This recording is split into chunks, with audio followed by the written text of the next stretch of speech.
evening. This is CTV News for Monday, July 10th. I'm Denise Douglas. And I'm Patricia Malone. Glad to have you with us tonight. Well, some exciting moments on the baseball diamond at Lee Jordan Athletic Field in Silver Spring this morning. Take a look at this. Just as several dozen young campers were about to take to the field for their morning softball session, a military helicopter made an emergency landing.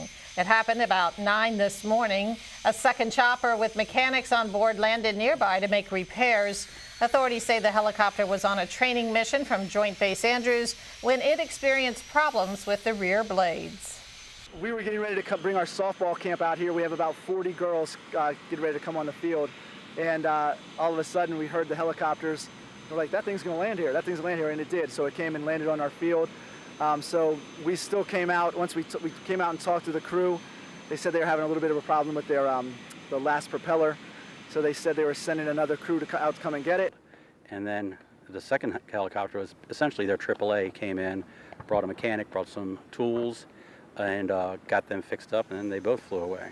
Well, first we were wondering what was happening. We heard the helicopter, and we've seen medevac helicopters before, but this was, United States of America helicopter. In less than a half hour, the mechanics finished the repairs and the bird was back in the sky. As for the young athletes, it was a day they say they will long remember. Well, the number of homicides in Prince George's County continues to go up. Last night at about 7:30 in the 4600 block of Silver Hill Road, 2 men were killed. Investigators say they were in a wide alley between 2 buildings when someone opened fire. Killed were 22-year-old Courtney Sims and 23-year-old Anthony Douglas. Area residents say the killings must stop. There's a lot of violence around here, and I don't know what to say about these young people. Carrying guns. You can't take a life. Only God can do that. It's just so much violence around here. It's pitiful. The young people, most of the majority is young people, not the older people, it's younger people. There have been 10 homicides in the county over the past 12 days. Anyone with information about the latest incident is asked to call police.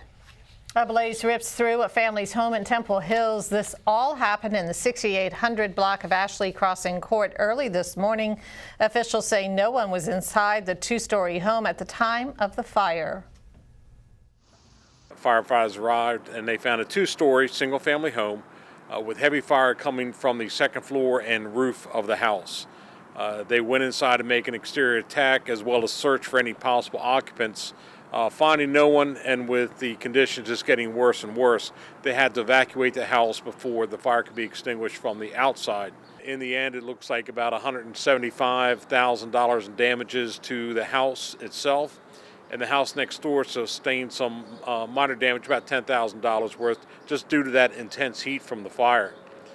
Fire investigators have done their work, and they still consider the fire under investigation. They're still looking for the exact cause and origin. Officials say the fire caused an estimated $175,000 in damages.